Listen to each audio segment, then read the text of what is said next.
चंदवीर सिद्धाराम चंदशेट्टी यात्रेची मानकरी 3:30 वर्षापासून चालू आहे परंपरा। आणि 12 तारखेला आमच्या इथे नंदीकुल स्थापना होते आणि तिथून बसवांना भेट राहते रात्री। आणि परत 13 तारखेला सकाळी अभिषेक व इथं महाप्रसाद असते देवळावरती। आणि 14ला मिरवणूक असते गावात छबिना नंदीकोल पालखी आणि वाद्य वगैरे असते सर्व।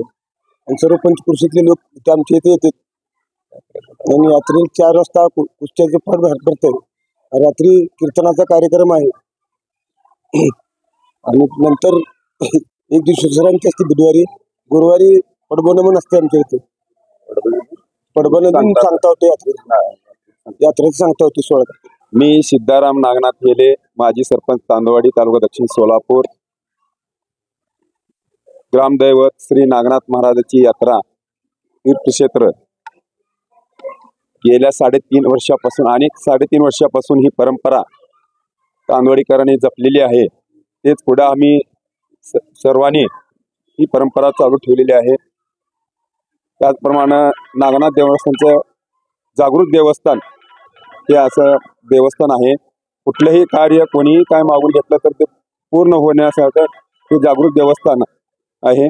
त्यामुळं ही 3.5 वर्षापासून आलेली परंपरा आज या यात्रेचे अध्यक्ष सोमनाथ नेहरू असतील, खजिनदार संजय लोके आणि मानकरी जे यात्रेचे मानकरी आहेत, नंदीकोलची जे मेन नंदीकोल आहे नागनाथाची त्याची मानकरी चंदवीर चंदशेट्टी, त्याचबरोबर सोबतचे असलेले सर्व संदीप कराळे सर्वच आणि सर्व गावातील समस्त मंडळी ग्रामस्थ मंडळींनी या यात्रेत पूर्ण सहभाग घेऊन यात्रा पूर्णपणे यशस्वीपणे पार पाडण्याचं काम या माध्यमातून केलं जातं।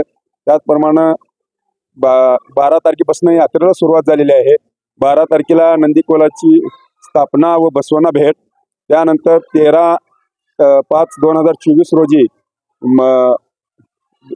अभिषेक व महाप्रसादाचं वाटप होत आहे। त्याच्यानंतर 14/5/2024 रोजी नंदीकोलाची आणि पालखीची गावामध्ये मिरवणूक निघते, छबिना निघते। त्याचप्रमाणे 5 वाजता मिरवणूक इथं या मंदिरापाशी पोहोचते। त्याच्यानंतर 5 वाजता कुस्त्याचा कार्यक्रम होतो। त्याच्यानंतर मनोरंजनाचा कार्यक्रम देखील आपण ठेवत असतो, आयोजित केलेला असतं यात्रा कमिटीने। त्याचप्रमाणे अशा पद्धतीनं ही परंपरा चालत आलेली आहे।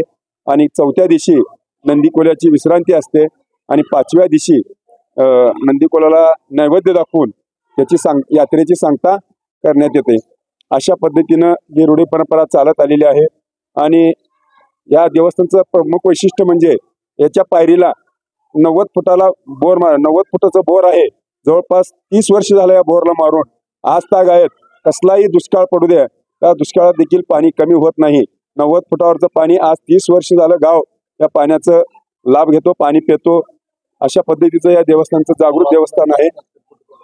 अशा 500-600 फुटाची बोर फेल गेलेली असून लेकिन ह्या देवस्थानच्या पायरीला असलेलं बोर 90 फुटाचा बोर आहे।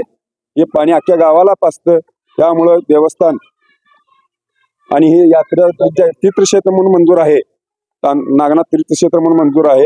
यासाठी अनेक योजना या तीर्थक्षेत्राच्या माध्यमातून हे आपल्याला सभामंडप दिसतो, त्याच्या बाजूला मंगल कार्यालय दिसतो, त्याच्या पलीकडे अनेक मंगल कार्यालय आहेत। अशा अनेक योजना तीर्थक्षेत्राच्या माध्यमातून राबविली गेलेल्या आहेत। आणि शासना यात्रेच्या निमित्तानं आम्ही या पंचकृषीतील लोकांना आवाहन करतो की उद्या छबिना निघणार आहे आणि चांगल्या पद्धतीनं छबिना निघत असते, मिरवणूक निघत असते। या मिरवणुकीला या यात्रेला सर्व पंचकृषीतील लोकांनी यात्रेत सहभाग नोंदवावा हीच आमच्या तांदवाडी ग्रामस्थांच्या वतीनं यात्रा कमिटीच्या वतीनं आम्ही सर्व पंचकृषीतील लोकांना आवाहन करतो। आपण यावं, असं यात्रेचा लाभ घ्यावा हीच। असं नागनाथाची मूर्ती जी आहे, नागनाथाची मूर्ती आणि सोलापूर सिद्धरामेश्वराची मूर्ती एकाच कलाकारांनी बनवलेलं आहे। ते बनवत असताना कलाकाराकडून एक त्याच्या हातनं चूक झाली की सिद्धरामेश्वराची मूर्ती 5 फडाची त्यांनी मूर्ती तयार केली आणि तांदवाडी नागनाथ महाराजाची मूर्ती 7 फडाची केली। त्यावेळेला सोलापूर आणि तांदवाडीची त्या मूर्तीसाठी वादविवाद झाला। पण त्या कलाकारांनी सांगितलं की त्यांच्या ह्याच्यानं जे झालेलं आहे त्यांना ती मूर्ती मी देऊ शकतो, तुमची मूर्ती तुम्हालाच देऊ शकतो, अशा पद्धतीनं त्या कलाकारांनी बोलल्याबद्दल। आणि सिद्धरामेश्वरची मूर्ती हे 5 फड्याची आहे आणि नागनाथ महाराजांची मूर्ती हे 7 फड्याची आहे आणि मूर्तीचं एक आकर्षक असं मूर्ती उत्तम उदाहरणामध्ये म्हटलं आपण बघितल्यानंतर तुम्हाला दिसलं असेल की त्या माध्यमातून आणि जर आमुष्याला प्रत्येक आमुष्याला गावातील जे युवा पिढी आहे त्या युवा पिढीने अन्नक्षेत्र केलेलं आहे. प्रत्येक आमुष्याला प्रसादाचं वाटप केलं जातं या मंदिरामध्ये. त्याचबरोबर यात्रे दिवशी जो बचत गटाच्या माध्यमातून देखील प्रसाद दिलं जातं. जवळपास जेवढे यात्रेला लोक येतात आलेले सर्व भावी भक्तांना त्या प्रसादाचा लाभ देखील बचत गटाच्या माध्यमातून आज तागायत केलेला आहे. त्या बचत गटात देखील आम्ही मनापासून आभार मानतो.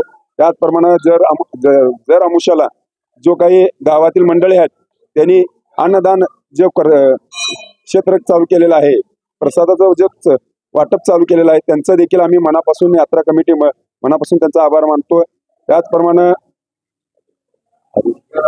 आमुष्याला नागनाथाने आम्हाला आशीर्वाद देतो की त्यांच्या रूपानं प्रत्येक आमुष्याला मंदिरामध्ये त्यांनी साक्षात आम्हाला ग्रामस्थांना स्वामींना जो या देवस्थानचे स्वामी आहेत त्यांना प्रत्येक आमुष्याला त्यांचा दर्शनाचा लाभ होतो. अशा पद्धतीचा या नागनाथ महाराजांचं उत्तम उदाहरण आहे की अशा पद्धतीचं नागनाथ महाराजांची कृपा आमच्या तांदोडी गावस्थावर आहे. त्यांच्या आशीर्वादानं आज तागायत आमचं गाव तांदोडी गाव हे गुण्या गोविंदानं जगतोय. कुठलेही आमच्यावर संकट आज तागायत या नागनाथ महाराजांमुळे आमच्यावर उद्भवलेलं नाही आणि आम्ही अशीच अपेक्षा करतो की आमच्या नागनाथ महाराज चरणी प्रार्थना करतो की जसं आतापर्यंत आम्हाला तुम्ही आशीर्वाद दिलात, आमच्यावर कृपा ठेवलात, त्याच पद्धतीने या पुढील काळात देखील आमच्या भावी पिढीस किंवा येणाऱ्या पिढीस असाच तुमचा आशीर्वाद राहावं, छायादृष्टी राहावी, कुठलंच संकट या गावावरती येऊ नये अशा माध्यमातून आम्ही नागनाथ चरणी प्रार्थना करतो.